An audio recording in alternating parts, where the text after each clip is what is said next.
experience that happened because of all the anticipation and the build-up from the first fight. But I don't think Joshua needs to do what he does best. I don't think he should listen to all this negativity, people he's talking on the internet. Oh yeah, he needs to move more, he needs to do this, fight with his hands down. That's all nonsense. He needs to do his thing, do what he does best. And what he does best is to be strong and aggressive and be on the offensive. That's what he does. You know what I mean? Listen, Ruiz clocked him with a good punch. Behind the ear and he got hurt, he didn't recover. It's boxing. Everyone get put in their ass sooner or later. You know, we all do it. He put many people in their ass and now it's his turn. So what he's going to do is, I believe in Rob McCracken. I think Rob McCracken's a good trainer. Took him a long way and he's still Rob's a good trainer. Rob likes to work the basics. If you listen to the Rob in the corner, Rob's always telling him, work the basics. He's a jab, long right hand, but he just needs to listen, be focused and go out there. If he uses jab more against Andy Ruiz, he knocks him out. He just got to jab more. Doubles, singles, doubles and triples and he knocks Ruiz out. Ruiz is a tough guy. If you hit him with one big right hand, he'll take you. If you hit him with a couple of jabs, you don't see the right hand come in, boom. That'll be that. Wow. Those are the words of Dillian, the body snatcher, Whyte. Now, this is new, refreshing, surprising news from Dillian Whyte. Dillian Whyte said that he really thinks that Anthony Joshua needs to stop listening to outside interference, negative people, right?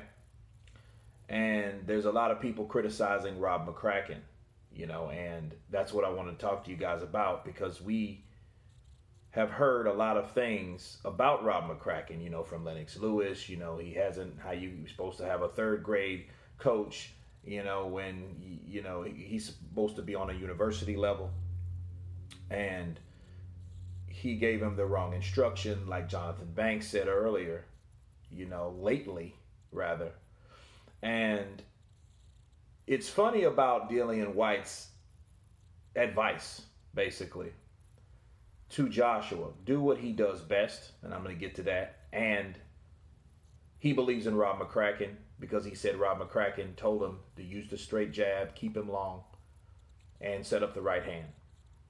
Now, this is surprising because this is one of the first times I ever heard someone mention Rob McCracken in a sense of positive feedback from what he instructed Anthony Joshua. Now, what I won't do, I won't pretend that I heard Rob McCracken say what Jonathan Banks overheard. I didn't hear that.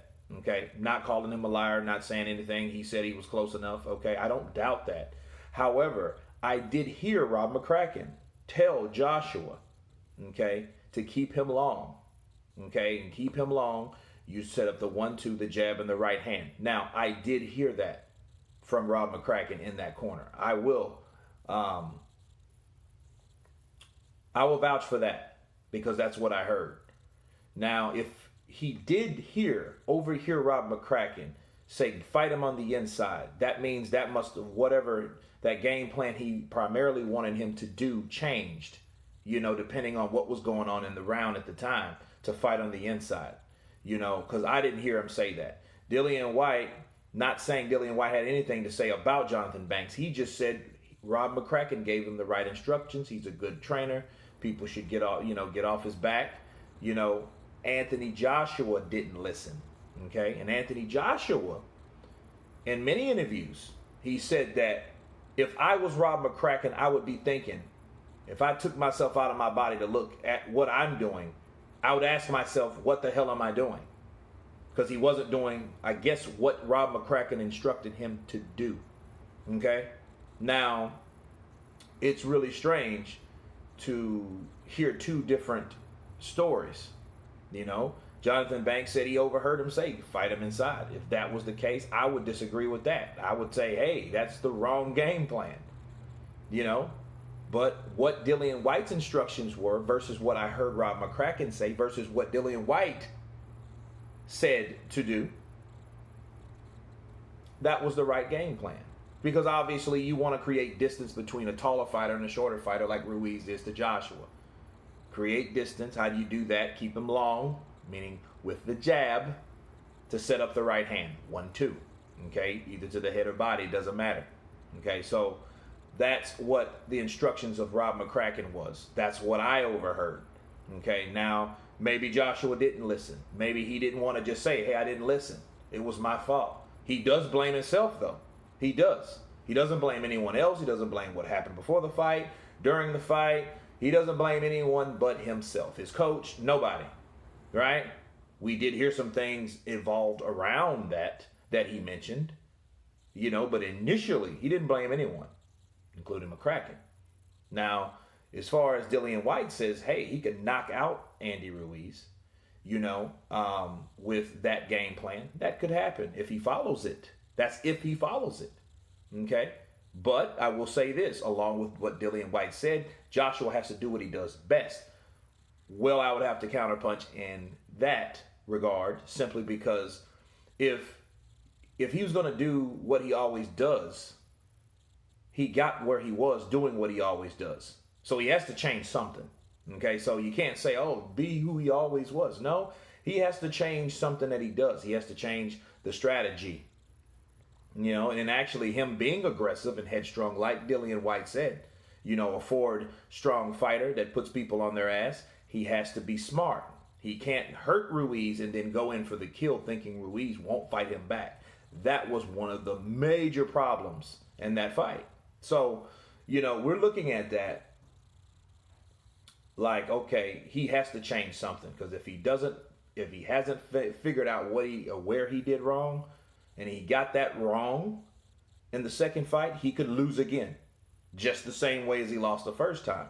It'll look like a bad moment of insanity for Anthony Joshua, you know, because, hey, based on what I've heard Rob McCracken say, based on what Dillian Whyte says, I have to say, well, hey, I overheard him give a game plan that I think Anthony Joshua couldn't execute due to his non-recovery factors that was messing with him. He couldn't recover. He didn't recover, you know? So I don't think that he was able to execute that game plan from Rob McCracken, you know, besides, you know, fighting on pure will and no energy, okay, and gas. Well, you know, that's another factor that was against him. So that's a totally different situation there, right? With the strength and conditioning. We're not even talking about that. We're talking about mere strategy, you know, and how he's going to approach the fight. So, you know, but again, Dillian Whyte surprised me with that, because, again, people are talking about Rob McCracken as though he's, you know, oh, man, he's like Madoff. You know what I mean? You know, like, how could you? You know? So, but again, if Jonathan Banks overheard Rob McCracken say that, yeah, that's a bad sign. But that means he also changed his strategy within the fight also. So I can only vouch for what I heard. Okay, and that's what we're talking about. And I had to counterpunch Dillian Whyte. Yeah, Joshua's going to have to change some things. I hope he knows what he's doing. I hope he has changed or changing those things so he can be effective, because you want to be prepared to fight. We want to see a good fight. We don't want to see another ass whooping. You know? So, I mean, it is what it is. But, again, those were the words of Dillian Whyte. You know, you guys tell me what you think about his instructions. Of course, please subscribe. And you guys been Counterpunch. Peace.